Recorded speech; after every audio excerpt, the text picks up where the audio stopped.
आज जो हम यूनिट शुरू करने जा रहे हैं वो है international business.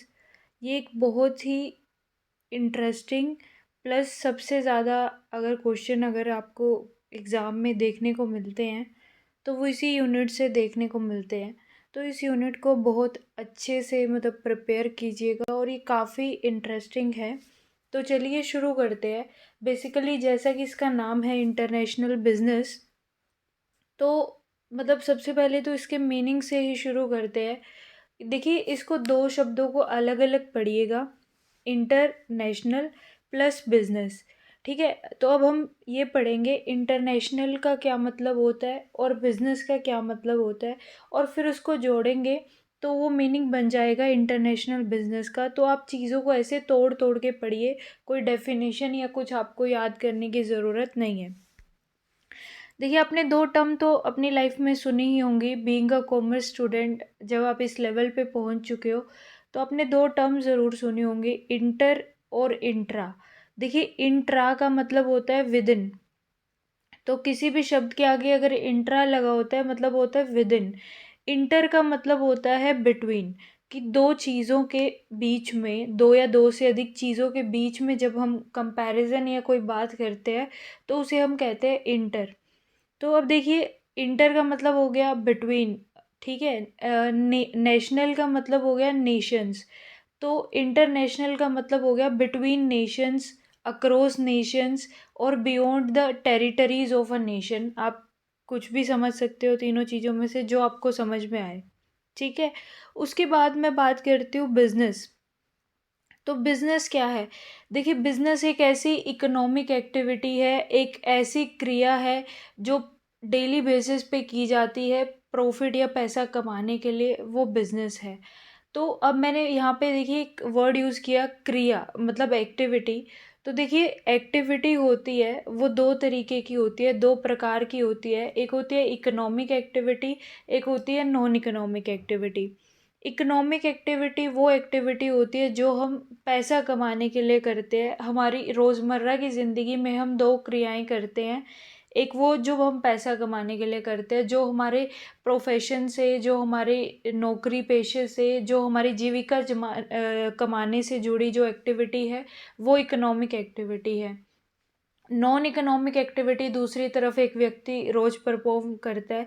Non economic activity वो एक्टिविटी है जो हम पैसा कमाने के लिए नहीं करते, वो हम अपनी साइकोलॉजिकल या इमोशनल सेटिस्फेक्शन के लिए करते हैं। आपको एग्जाम्पल देती हूँ। फॉर एग्जाम्पल, एक मदर अपने बच्चे को पढ़ा रही है, तो उसमें उसका कोई स्वार्थ निहित नहीं है, ना वो पैसा कमाने के लिए कर रही। मतलब अगर वो ही औरत बाहर किसी को पढ़ा रही है, ट्यूशन पढ़ा रही है, स्कूल में पढ़ा रही है, वहाँ से उसको सैलरी आ रही है, तो हम नहीं कहेंगे कि वो नॉन इकोनॉमिक एक्टिविटी है। बट एक mother teaching his own child, तो वो कर रही है क्योंकि उसको उससे साइकोलॉजिकल सेटिस्फेक्शन मिल रही है कि मेरा बच्चा बड़ा होके कुछ बनेगा, मेरा नाम रोशन करेगा। So that is what is psychological या इमोशनल सेटिस्फेक्शन। या फिर a man helping an old man to cross a road. ठीक है, एक बुजुर्ग की आप रोड क्रॉस करने में मदद कर रहे हो, तो उससे आपको कुछ पैसा नहीं आ रहा, इससे आपको सेटिस्फेक्शन मिल रही है, एक मानवता का जो आपका मतलब मानवता का जो आपकी मतलब रिस्पॉन्सिबिलिटी है, आप उसको पूरा कर रहे हो, तो वो चीज़ आपको सेटिस्फेक्शन दे रही है। तो समझ में आया इकोनॉमिक एक्टिविटी क्या है। अब यही, क्योंकि मेरा मेन कंसर्न मुझे बिजनेस तक पहुंचना है, तो मैं इकोनॉमिक एक्टिविटी, क्योंकि हम कॉमर्स की पैसे की बात कर रहे हैं, तो फिर हम इकोनॉमिक एक्टिविटी पे कंसर्न्ड है। इकोनॉमिक एक्टिविटी को हम फर्दर तीन पार्ट्स में क्लासिफाई करते हैं। एक है बिजनेस, एक है प्रोफेशन, एक है एम्प्लॉयमेंट। तीनों का मैं आपको मतलब बता दूं। देखिए, एम्प्लॉयमेंट का क्या मतलब होता है? एक कॉन्ट्रैक्ट के तहत आप एक एम्प्लॉयर के अंडर काम कर रहे हो, जो रूल्स एंड रेगुलेशन फिक्स हो जाते हैं ड्यूरिंग द एग्रीमेंट। जब आप कॉन्ट्रैक्ट में एंटर करते हो, जब आप उसके साथ एग्री करते हो जॉब करने के लिए, उसमें आपकी एक फिक्स सैलरी निहित होती है, तो वो एम्प्लॉयमेंट है। प्रोफेशन क्या होता है? जब आप एक प्रोफेशनल बॉडी के अंडर कोई कोर्स कंप्लीट करते हो, उसके रूल्स बाय लॉज को फॉलो करते हो। जैसे लॉ के लिए है bar council of India, science के लिए है मेडिकल काउंसिल ऑफ इंडिया, ठीक है, अब उसका नाम जो है वो चेंज हो चुका है, तो वो भी आप एक बार देख लीजिएगा। और सीए है वो चार्टर्ड अकाउंटेंट ऑफ इंडिया। तो ये बॉडीज़ के अंडर रूल्स रेगुलेशंस में ये काम करते हैं। दूसरी तरफ जो बिजनेस है वो क्या है, एक ऐसी इकोनॉमिक एक्टिविटी जिसमें प्रोडक्शन तो होता ही है, प्लस उसकी सेलिंग भी होती है, उसकी ट्रेडिंग भी होती है। तो मतलब बिजनेस में दो चीज़ें आती है, वन इज़ इंडस्ट्री और दूसरा है जो वो है कॉमर्स। ठीक है, तो इंडस्ट्री का क्या मतलब होता है, जहाँ पे मैन्युफैक्चरिंग हो रही है बेसिकली, वो इंडस्ट्री है। कॉमर्स क्या है, जहाँ पे ट्रेडिंग हो रही है, प्लस ऑक्सिलरी टू ट्रेड, मतलब ट्रेडिंग के साथ साथ अदर फैसिलिटी जैसे वेयर हाउसिंग है, इंश्योरेंस है, रिस्क कवरिंग है, वो सब ऑक्सिलरी टू ट्रेड का पार्ट बनते हैं। तो बेसिकली इंडस्ट्री है जो वो तीन प्रकार की है, एक है प्राइमरी, एक है सेकेंडरी और एक है टेरिशरी।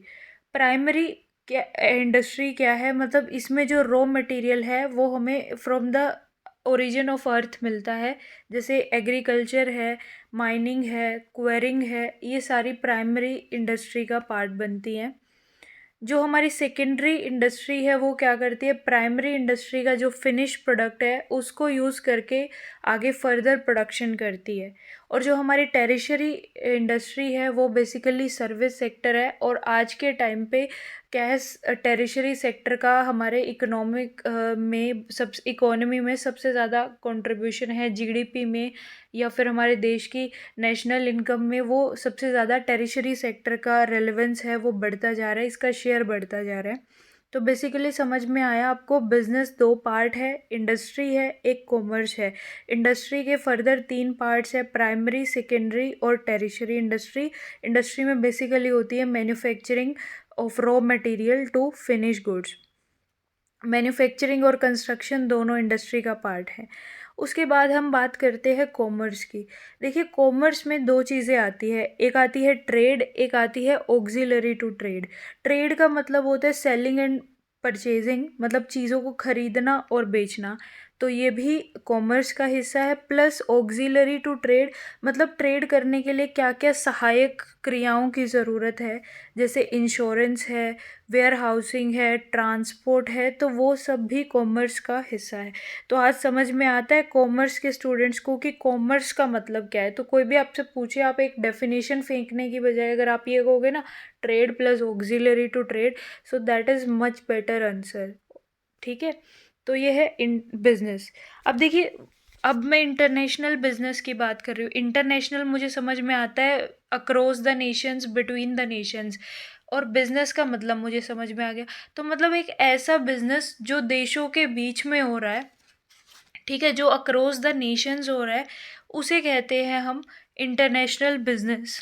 ठीक है, इसको एक वर्ड का नाम दिया गया है मैनिफेस्टेशन ऑफ ग्लोबलाइजेशन। मतलब जितनी भी बिजनेस एक्टिविटीज़ हैं क्रॉस बॉर्डर ट्रांजैक्शन में हो रही हैं, जिसमें गुड्स का, सर्विसेज का या रिसोर्सेज का आदान प्रदान हो रहा है दो देशों के बीच में, दो या दो से अधिक देशों के बीच में, तो वो इंटरनेशनल बिजनेस है। आई थिंक आपको क्लियर हो गया होगा इसका मीनिंग। अब चलते हैं आगे। देखिए, मैंने बिजनेस में आपको तीन चीज़ें कही। एक तो है प्रोडक्शन, ठीक है, जो हमारा हिस्सा बना इंडस्ट्री का। उसके बाद हम कॉमर्स में दो चीज़ें आई, वो है ट्रेड और ऑक्सिलरी टू ट्रेड। तो अगर इन्हीं चीज़ों के आगे वर्ड जुड़ जाए इंटरनेशनल, तो वो बन जाएगा इंटरनेशनल बिजनेस। मतलब प्रोडक्शन इंटरनेशनल लेवल पे होगा, ट्रेडिंग है, buying and selling international level पे, और जितनी भी सहायक क्रियाएं हैं, मतलब जिसे हम एक नया नाम दे दिया प्रोविज़न ऑफ फॉरेन सर्विसेज, ठीक है, ये ऑक्सिलरी टू ट्रेड ही है। इसके आगे अगर इंटरनेशनल जुड़ जाए, मतलब इंटरनेशनल लेवल पे आपके वेयर हाउसेज है, इंटरनेशनल लेवल पे ट्रांसपोर्टेशन हो रहा है, तो वो सब भी इसी का हिस्सा बनते हैं। तो मैं आपको, अगर आप ये फोटोग्राफ देख पा रहे हो, sorry if my handwriting is too bad. So देखिए, हमारे देश की जो हमारी पॉलिटिकल बाउंड्री है वो आप देख सकते हो। तो ये, ठीक है, जो बिजनेस इसके विद इन हो रहा है वो इंटरनेशनल बिजनेस नहीं है, वो नेशनल बिजनेस है। तो कोई भी बिजनेस है, ठीक है, हमारे देश की जो कोस्टल लाइन है, जो पॉलिटिकल बाउंड्री है, इसको क्रॉस करे, ठीक है, कोई भी आदान प्रदान इस बाउंड्री को क्रॉस करे, क्या वो इंटरनेशनल बिजनेस है? तो इस चीज़ को मैं क्लियर कर दूं कि इंडिया की जो बाउंड्री है, territorial boundary plus 12 nautical mile का एरिया, जिसे टेरिटोरियल वाटर ऑफ इंडिया कहते हैं, ये भी नेशनल बाउंड्री का हिस्सा है। तो अगर कोई बिजनेस इस 12 नॉटिकल माइल्स के एरिया में भी हो रहा है तो वो भी नेशनल बिजनेस है, इंटरनेशनल बिजनेस नहीं है। और 1 नॉटिकल माइल है वो 1.83 किलोमीटर के बराबर होता है। आप इसे नोट कर लीजिए, मतलब 12 नॉटिकल माइल नियरली 22 किलोमीटर तक का एरिया क्या है, छोड़ा गया है as a territorial water of India. क्योंकि देखिए हमारा इंडिया है, जो इंडिया के जो कोस्टल स्टेट्स हैं, मतलब जो हमारे कोस्ट के अराउंड बसते हैं, जैसे केरला है, महाराष्ट्र है, नीचे तमिलनाडु, कर्नाटका है, तो ये जो है ये फिशिंग पे ज़्यादा डिपेंड करते हैं। क्योंकि कोस्टल एरिया होने की वजह से हमारा इंडियन ओशन में वहाँ पे बाढ़ें, ये सारी चीज़ें आती रहती हैं, मतलब नेचुरल कैलामिटी सबसे ज़्यादा है। तो वो किसके ऊपर उनकी जीविका है वो डिपेंड करती है, फिशिंग, ऑयल एक्सप्लोरिंग, इन सब चीज़ों पे। तो इसीलिए 12 नॉटिकल माइल का एरिया जो छोड़ा गया है वो इसीलिए कि अगर यहाँ से, क्योंकि देश को मछलियों की भी ज़रूरत है, तेल भी चाहिए, गैस भी चाहिए, नमक भी चाहिए, तो इसीलिए 22 किलोमीटर का एरिया छोड़ा गया है नेशन के लिए। अगर कोई भी बिजनेस इसके बियॉन्ड जाता है, 3 बातों को छोड़ के, वो इंटरनेशनल बिजनेस है। देखिए 3 चीज़ों को छोड़ा गया है। इंटरनेशनल मतलब 22 किलोमीटर के बाद 200 नॉटिकल माइल्स का एरिया, इन टोटल हमारी टेरिटोरियल लाइन से 200 नॉटिकल माइल्स का एरिया एक्सक्लूसिव इकोनॉमिक जोन में आएगा 3 पर्पसेस के लिए। अगर हमें फिशिंग करनी है, माइनिंग करनी है और ऑयल एक्सप्लोरेशन करना है, तो इन 3 पर्पसेस के लिए 370 किलोमीटर का नियर अराउंड, अगर मैं किलोमीटर में कन्वर्ट करूँ, एरिया है एक्सक्लूसिव इकोनॉमिक जोन में जाता है। मतलब सीधी सी बात समझिए, इंडिया की अपनी कोस्टल लाइन है, उसके 22 किलोमीटर तक का area territorial water of India में आता है। इसके विद इन कोई भी बिजनेस होगा वो इंडियन या नेशनल बिजनेस है, वो इंटरनेशनल नहीं है। इसके अलावा 370 किलोमीटर का एरिया इंडिया की कोस्टल लाइन से 3 पर्पसेस के लिए छोड़ा गया कि अगर आप तेल निकाल रहे हो, आप माइनिंग कर रहे हो या आप फिशिंग कर रहे हो, अगर ये 3 काम कर रहे हो बियॉन्ड नेशनल बाउंड्री, तो वो नेशनल बिजनेस ही है। लेकिन इसके अलावा अगर कोई और अदर पर्पसेस के लिए आप सी वाटर का या किसी भी चीज़ का यूज़ कर रहे हो, कोई भी आदान प्रदान कर रहे हो, तो वो इंटरनेशनल बिजनेस बन जाएगा। तो समझ में आया कैसे, मतलब पॉलिटिकल बाउंड्री के हिसाब से इंटरनेशनल बिजनेस कह सकते हैं हम किसी चीज़ को। उसके बाद देखिए इंडिया, जो डेफिनेशन है इंडिया की, इंडिया में टेरिटोरियल वाटर ऑफ इंडिया को भी शामिल किया गया है। तो जो इसका प्रूफ दिया गया, कस्टम एक्ट 1962 कहता है कि इंडिया के अंदर टेरिटोरियल वाटर ऑफ इंडिया भी शामिल है, जो नियरली 12 नॉटिकल माइल्स का एरिया है, जो 22 किलोमीटर के बराबर है। उसके अलावा कुछ और टर्म्स है जो मैं आपको क्लियर कर दूँ इंटरनेशनल बिजनेस समझाने के लिए। इम्पोर्ट, समझ रहे हो, आयात निर्यात, आई थिंक आप सब समझते हो। आयात बोलते हैं एक्सपोर्ट को हिंदी में, मतलब कोई चीज़ आ रही है, ठीक है, कोई भी गुड्स या सर्विसेज है इंडिया के अंदर आ रहे हैं बाहर से इंडिया के, तो वो है इम्पोर्ट। एक्सपोर्ट का मतलब होता है निर्यात, मतलब कोई भी प्रोडक्ट, कोई भी सर्विसेज इंडिया से बाहर जा रही है किसी नेशन में, तो वो एक्सपोर्ट है। आजकल एक नई टर्म सुनने में आती है, इंटरपोर्ट। इंटरपोर्ट में बेसिकली क्या होता है, हम एक देश से खरीदते हैं और वो खुद के पर्पस के लिए नहीं खरीदते, उसको दूसरे देश में एक्सपोर्ट करने के लिए, मतलब इंपोर्ट और एक्सपोर्ट दोनों कर रहा है एक नेशन। मान लीजिए पाकिस्तान, इंडिया और चाइना ले लीजिए।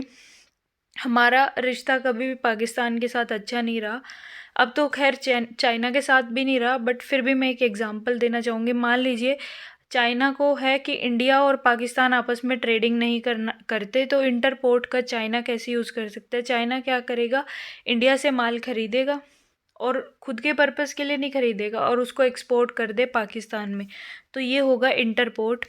पर इसके लिए मतलब चाइना का पाकिस्तान के साथ रिश्ता अच्छा होना ज़रूरी है। तो देखिए हमारे कुल मिला के कितने नेशंस है पूरे वर्ल्ड में? 195 नेशंस हैं, जिसमें से एक इंडिया है। तो इंडिया को छोड़ के कितने नेशंस हैं, ये भी नोट डाउन कर लीजिए। रेस्ट ऑफ द वर्ल्ड जिसे हम बोलते हैं, 194 नेशंस हैं इंडिया के अलावा। तो इंडिया किन 194 नेशंस में से किसी के साथ भी ट्रेडिंग करे, बाइंग एंड सेलिंग करे, तो वो इंटरनेशनल बिजनेस है। ठीक है, सिर्फ बाइंग एंड सेलिंग नहीं, प्रोडक्शन भी प्लस अदर सर्विसेज भी। ठीक है, तो वो है इंटरनेशनल बिजनेस। ये मैंने आपको इन टर्म्स ऑफ पॉलिटिकल समझा दिया। अब मैं आगे बात करती हूँ एक्सपोर्ट और इम्पोर्ट की। देखिए, इंडिया है और यूके है, जैसा कि आप स्लाइड पे देख सकते हो। अगर इंडिया कोई चीज़ यूके से खरीद रहा है तो वो चीज़ इंडिया के अंदर आ रही है, ठीक है, तो वो इम्पोर्ट है। और कोई चीज़ इंडिया यूके को भेज रहा है, वो एक्सपोर्ट है। ठीक है, और यूएसए काम कर सकता है इंटरपोर्ट का, वो क्या करे, इंडिया से खरीद ले, यूके को बेच दे। ठीक है, यहाँ तक क्लियर। अब अगर मैं अपनी खुद की कंट्री की बात करूँ, ठीक है, मेरी कंट्री को मैं कहूँगी होम कंट्री। मतलब कि अगर इंडिया बाहर बिजनेस करना चाहता है, मान लीजिए एक इंडियन कंपनी है, वो इंटरनेशनल बिजनेस में एंटर हो रही है, तो इंडियन कंपनी के लिए इंडिया क्या है, होम कंट्री है। और जिस कंट्री में वो बिजनेस करेगी वो होस्ट कंट्री कहलाएगी। तो इसको समझ लीजिए, होम कंट्री वो कंट्री जिसमें वो बिजनेस ओरिजिनेट हुआ है, जहाँ पे उसका प्लेस ऑफ ओरिजिन है। और होस्ट कंट्री वो कंट्री है जिसमें वो बिजनेस कर रही है। वो एक से अधिक हो सकती हैं, लेकिन होम कंट्री एक ही होगी। ठीक है, ये बात क्लियरली आप नोट डाउन कर लीजिए, अगर कोई कन्फ्यूज़न है प्लीज़। अब मैं बात कर रही हूँ, देखिए मैंने इंटरनेशनल बिजनेस में 3 टर्म बताई, international trade, international production plus provision of services. ठीक है, अब मैं बात कर रही हूँ इंटरनेशनल ट्रेड की। ट्रेड का मतलब आप समझते हो बाइंग एंड सेलिंग। तो जब आप buying and selling national level से क्रॉस करके अक्रॉस द नेशंस जब आप बाइंग एंड सेलिंग करते हो, तो वो इंटरनेशनल ट्रेड है। इंटरनेशनल ट्रेड में 2 चीज़ें आती है, आयात प्लस निर्यात। ठीक है, सरकारें हैं वो आयात को रोकना चाहती है, क्योंकि इससे हमारी फॉरेन करेंसी का आउटफ्लो ज़्यादा होता है, जिससे पैसे की कीमत है गिर जाती है दूसरी इकोनॉमीज़ की करेंसी के मुकाबले। एक्सपोर्ट को कोई भी सरकार बढ़ाना चाहेगी, क्योंकि इससे फॉरेन करेंसी आती है देश के अंदर। ठीक है, तो एक्सपोर्ट को बढ़ाने के लिए सरकार कुछ इंसेंटिव्स भी देती है। जैसे एक्सपोर्ट्स को बढ़ाने के लिए जो हमारी फॉरेन ट्रेड पॉलिसी है 2015 से 2020, अभी नई नहीं आई है कोविड के कारण, मतलब नई पॉलिसी इशू नहीं हुई है, बट जल्दी ही वो देखने को मिलेगी। तो अभी तक वही पॉलिसी है, लागू है इंडिया में अभी भी। तो यहाँ पे 2 स्कीमें चलाई गई, MEIS और SEIS। MEIS का मतलब क्या है, merchandise export from India scheme. मतलब जो गुड्स का एक्सपोर्ट हो रहा है इंडिया से, उसके लिए MEIS स्कीम यूज़ की गई है। मर्केंडाइज बोल देते हैं गुड्स को। ठीक है, और जो सर्विसेज को प्रमोट करने के लिए स्कीम चलाई गई है, वो है SEIS, service export from India scheme. ये तो हुई एक्सपोर्ट की बात। अब मैंने कहा था इंपोर्ट को, आयात को सरकारें रोकना चाहती है, क्योंकि इससे फॉरेन करेंसी बाहर जा रही है देश से। तो इसके लिए वो कुछ बैरियर लगाती है, कुछ रोकथाम लगाती है, और उसी में से 2 हैं, टैरिफ बैरियर और नॉन टैरिफ बैरियर। देखिए, जो टैरिफ बैरियर्स होते हैं उसका सीधा प्रभाव आपको प्राइस के ऊपर, कीमतों के ऊपर चीज़ों की देखने को मिलता है। नॉन टैरिफ बैरियर्स होते हैं, उनका प्राइस पे सीधा असर नहीं होता, उनका जो असर होता है वो होता है चीज़ों की मात्रा के ऊपर, क्वांटिटी के ऊपर। तो आई थिंक यहाँ तक आपको समझ में आया होगा। तो ये तो हो गया इंपोर्ट और एक्सपोर्ट। एक टर्म सुनने में आएगी, फ्री ट्रेड। फ्री ट्रेड एक ऐसी सिचुएशन होती है जहाँ पे सरकार है कोई रोकथाम नहीं लगा रही चीज़ों के खरीदने और बेचने पे। मतलब बाहर अगर आप चीज़ों को अब्रोड खरीद रहे हो, बेच रहे हो, मतलब एक्सपोर्ट इंपोर्ट पे कोई रोकथाम नहीं लगा रही, तो वो फ्री ट्रेड है।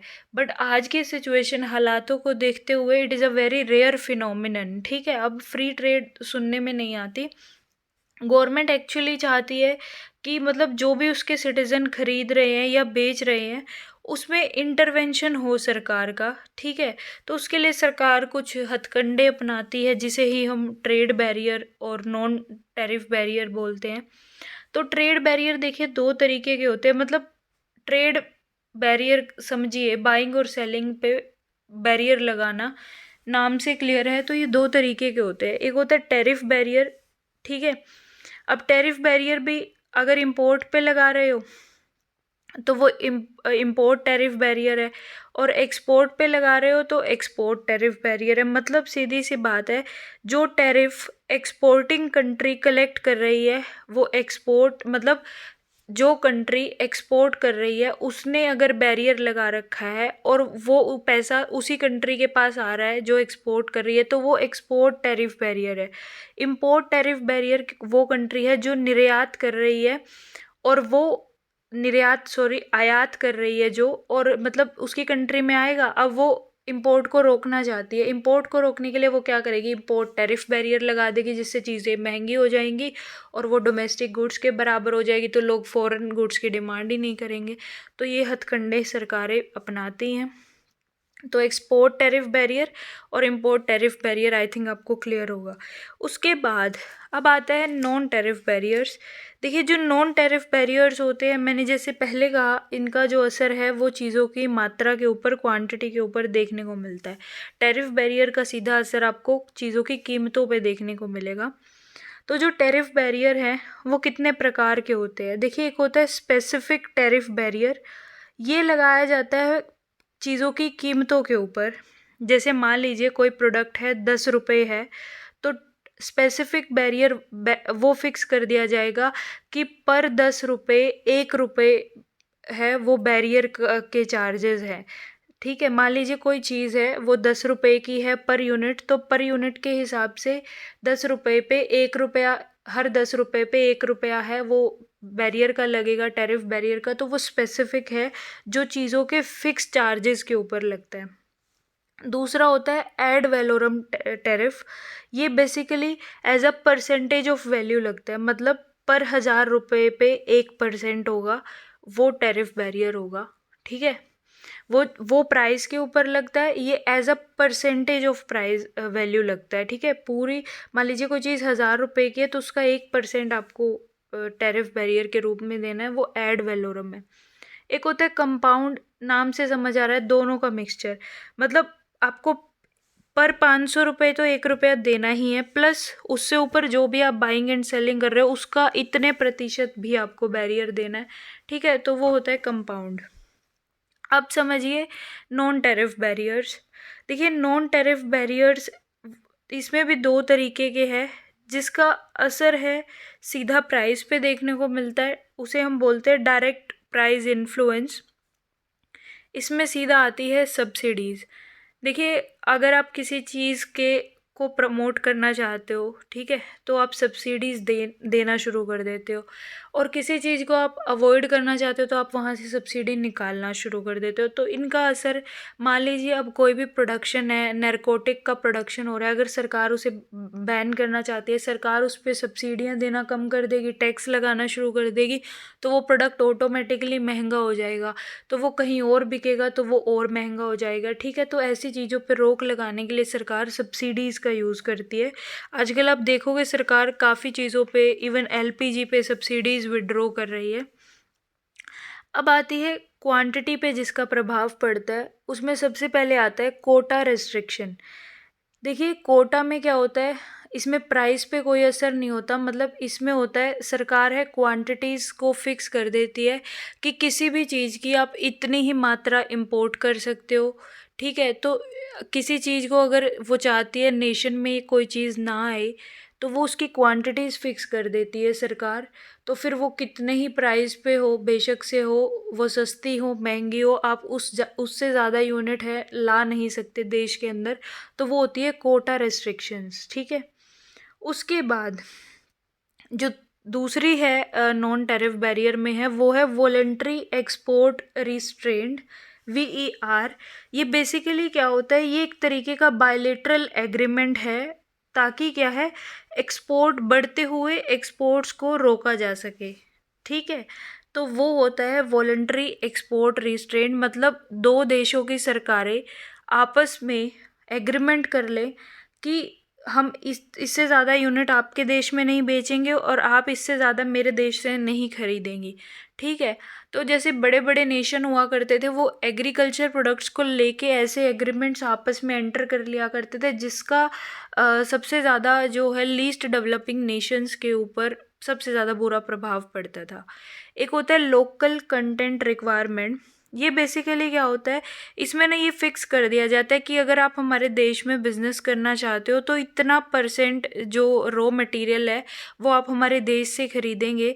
जैसे कि 60% आप हमारे देश से खरीदिएगा तभी हम यहाँ पे अलाउ करेंगे। तो वो होता है लोकल कंटेंट रिक्वायरमेंट। उसके बाद बाय लोकल लेजिस्लेशन का मतलब होता है यहाँ पे गवर्नमेंट क्या करती है, वो सिर्फ अपने ही डोमेस्टिक प्रोड्यूसर से खरीदेगी। ठीक है, तो वो होता है बाय लोकल लेजिस्लेशन। तो कई बार सरकारें ये कर देती हैं, ये लेजिस्लेशन पास कर देती है, तो फिर डोमेस्टिक प्रोड्यूसर से ही प्रोडक्ट खरीद सकते हो आप, फॉरेन के प्रोडक्ट्स नहीं आएंगे देश के अंदर। ठीक है, तो ये भी एक तरीका है रोकथाम लगाने का। उसके बाद जो कुछ अदर कैटेगरीज हैं नॉन टैरिफ बैरियर की, वो है लेबलिंग और टेस्टिंग स्टैंडर्ड्स।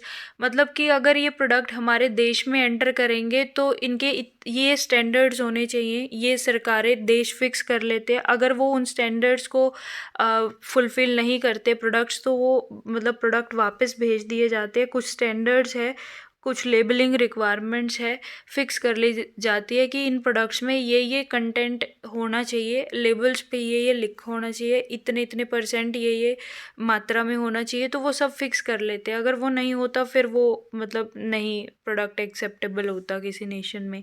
फिर उसके बाद सैनिटरी और साइटो सैनिटरी मेजर्स है। ये बेसिकली जैसे फूड सेफ्टी या एनिमल हेल्थ या प्लांट्स को प्रोटेक्ट करने के लिए, मतलब ये बेसिकली मेजर्स है लिए जाते हैं कि कोई भी प्रोडक्ट देश के अंदर आ रहा है जिससे देश में मतलब बीमारी ना फैल जाए, इसीलिए फूड सेफ हो, एनिमल के लिए हेल्दी हो, प्लांट्स को अफेक्ट ना करे। तो साइटो सैनिटरी और सैनिटरी मेजर्स भी मतलब SPS बोल देते हैं इसे, ये एग्रीमेंट भी देश कर लेते हैं आपस में, ताकि इसका बुरा प्रभाव देश के ऊपर ना पड़े।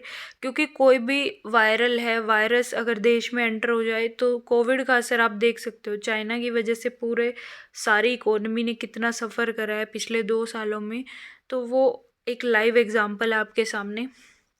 उसके बाद आता है स्पेसिफिक परमिशन रिक्वायरमेंट। इसमें बेसिकली क्या है कि जो भी एक्सपोर्ट और इंपोर्ट होंगे, मतलब उनको सरकारों से ये परमिशन लेनी पड़ेंगी कि अगर आपको हमारे देश से के साथ बिजनेस करना है तो ये परमिशन आपको लगेंगी।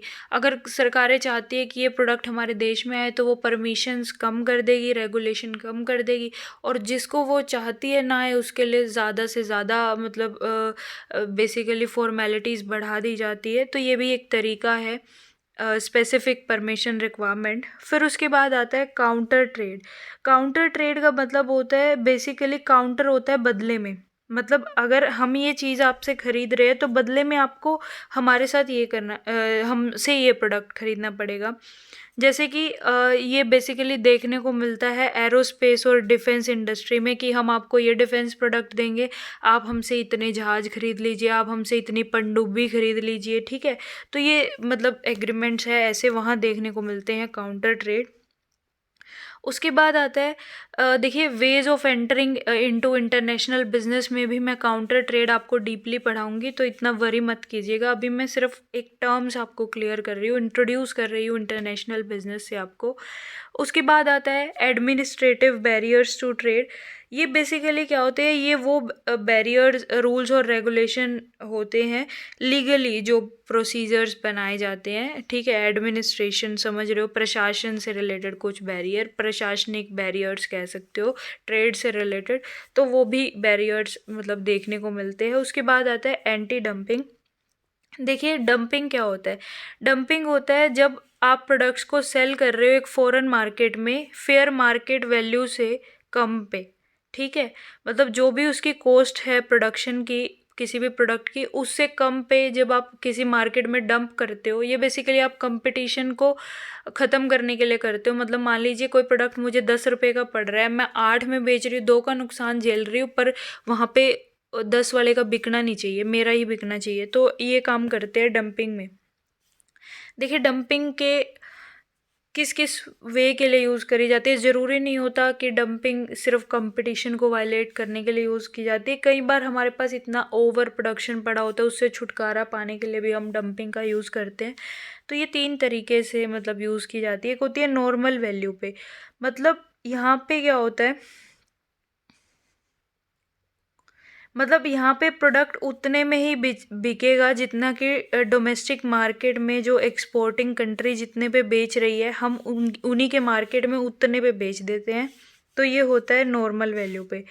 एक्सपोर्ट प्राइस का मतलब यहाँ पे क्या होता है, जब हम जानबूझ के किसी कंट्री में डंप करते हैं और उस प्राइस पे करते हैं जो लोअर हो उस कंट्री के प्राइस से, वो होता है एक्सपोर्ट प्राइस। डंपिंग मार्जिन क्या होता है, ये डिफरेंस होता है नॉर्मल वैल्यू और एक्सपोर्ट प्राइस के बीच का, कि नॉर्मल वैल्यू इतनी है और हम 80 पे कर रहे हैं, तो दोनों के बीच का जो डिफरेंस है वो डंपिंग का मार्जिन होता है। तो ये बेसिकली तरीके हैं इंटरनेशनल बिजनेस करने के। आई थिंक आपको क्लियर होगा। फिर भी अगर कोई डाउट है तो आप पूछ सकते हैं। एक नई टर्म और सुनने में आती है, टेरिफिकेशन। ये बेसिकली क्या है, नॉन टेरिफ बैरियर्स को धीरे धीरे हटा के टेरिफ बैरियर्स की तरफ मूव करना, तो ये होता है टेरिफिकेशन। 2 चीज़ें और आपको सुनने में आती होगी, single column tariff, double column tariff. देखिए बेसिकली सिंगल कॉलम टैरिफ में क्या होता है, आप टैरिफ बैरियर सारी कंट्रीज़ के लिए बराबर लगाते हो, तो वो है single column tariff. Double column tariff में क्या होता है, जिसके साथ आपका फ्रेंडली रिलेशन है कंट्री के साथ, उसके साथ आप कम टैरिफ बैरियर लगाते हो, और जिनके साथ ठीक ठीक से रिलेशन है उन पे ज़्यादा टैरिफ बैरियर लगाते हो। तो ये सिंगल कॉलम और डबल कॉलम है। आई थिंक आपको अच्छा और इंटरेस्टिंग लगी होगी वीडियो, तो प्लीज़ सेशन को लाइक कीजिएगा, चैनल को सब्सक्राइब कीजिएगा, और मैं जल्दी ही इसका PDF है टेलीग्राम चैनल पे शेयर करूँगी। तो प्लीज़ आप टेलीग्राम चैनल और इंस्टाग्राम चैनल है वो भी फॉलो कर लीजिएगा। So thank you so much guys, I hope you have enjoyed the video. Thank you.